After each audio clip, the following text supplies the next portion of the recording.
Yesterday, the market sat up and took notice as the SEBI unleashed a 54-page order unveiling or unearthing the pyramid Saimira scam and how it happened.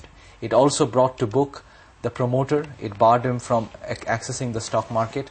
And alarmingly, it also indicted a couple of journalists, one from the Economic Times, an assistant editor, who might have played an important role of collusion in spreading this misinformation about the SEBI order. To talk about that, and it is a very engaging report, we've got Debashis Basu of Moneylife magazine with us now. Debashis, morning.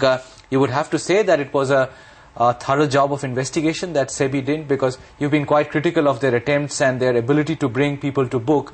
This time you would hand some credit to them? Some credit. It's fantastic, and it's absolutely a brilliant job. And in fact, if you remember, in the last time on this issue of Satyam, I had mentioned that they have somebody called Pradnya Sarvade, and it was surprising that they didn't use this lady who has a stellar record in the police, in Maharashtra police. And I was very surprised why they were not using her for the Satyam investigation, and they have done in this case. And you can see the results. It's absolutely a brilliant job. Along with being a brilliant job, Debashis, it's stunning or chilling to see exactly how the process went by and how easily three people colluded and decided to take the stock and the market for a ride. Yes, the point again is that this has been happening. We mentioned it in the magazine. In fact, if you see the latest issue of Moneylife, there are 4 or 5 instances that we've talked about. There's one company that has gone up 1,400% since August. This company doesn't know what a bear market is. Now, the evidence like this is all over the place. CNBC often has aired, a suspicious and unusual rise in prices. There's been no investigations. If you really put together the publicly available evidence of these sort of things, actually there's no surprise that this keeps happening. It happens across the board every few months, 2-3 scripts.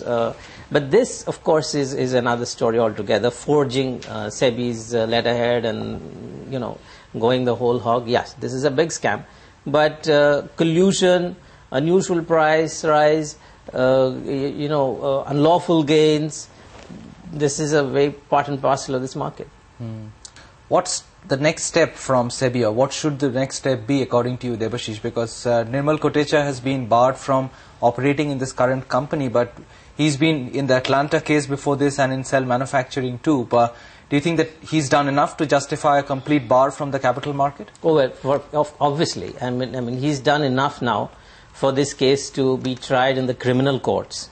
Now, if any of these things happen to one of us, if we do something like this, the first thing is an arrest, a 14-day remand, and the case then comes up, and then it goes on forever. Your life is finished.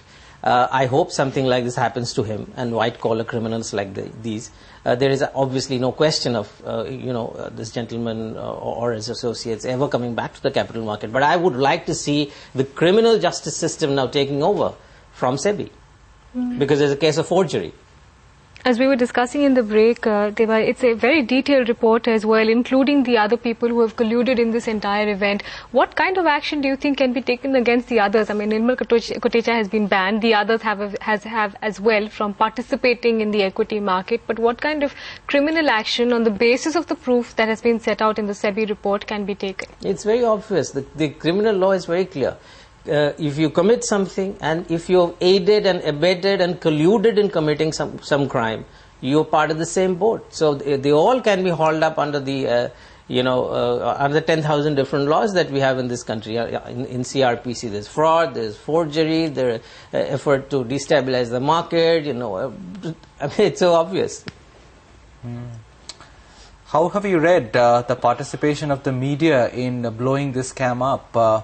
To a proportion which led to losses for a lot of people, Debashis. I mean, you've been a journalist yourself. An assistant editor of the country's largest pink paper plays an active role in creating that fraud and then spreading it across to the large bodies of investors. As a journalist, I think this is the best thing that SEBI has ever done. I probably put all my criticism on one side, and I will put this action of holding up a journalist from Economic Times as a culprit, as a part of the cartel, as colluder, as a fantastic evidence of what can actually happen, what SEBI has actually unearthed. And I don't think the media itself would have done so much of justice to itself as this one action and one report of SEBI has done.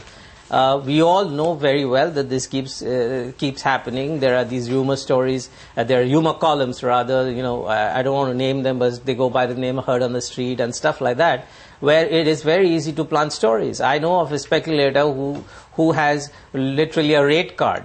He says if you get things done in this paper, this is the rate. If you want, now that Economic Times has been nicely named, we all know that it is part of that cartel.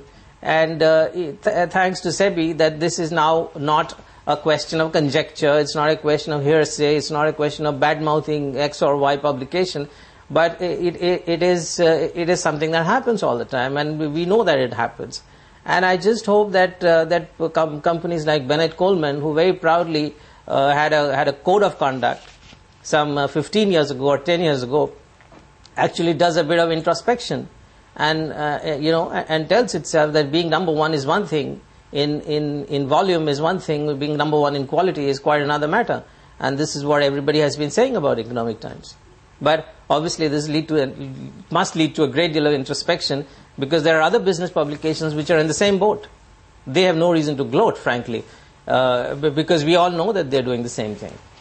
So it must, just on the technicality of what you saw in that report though, Deba, what are the chances that this doesn't fly in terms of criminal action being taken? Because it was extremely detailed, as we were discussing. There are details down to the point of phone conversations, where they met, how long the meeting was. Do you think this is a solid and a watertight enough case? Absolutely. It's done by somebody who's thorough, who knows what investigation is.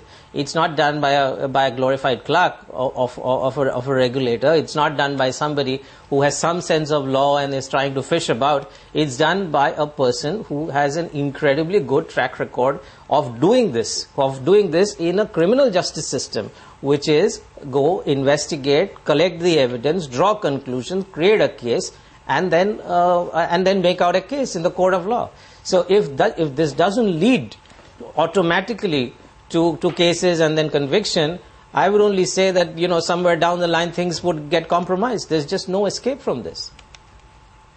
Thanks, Debashis. Appreciate you joining in today. That's the editor of Moneylife magazine telling us that SEBI's done a great job, as it has, and it's a wonderful report, that 54 rupee report, which brings to justice or to book a lot of... On the subject, I hope there's some action on that whole Tech Mahindra episode as well. I mean, it was crazy. We were just sitting here watching the stock. No one knew, but someone knew.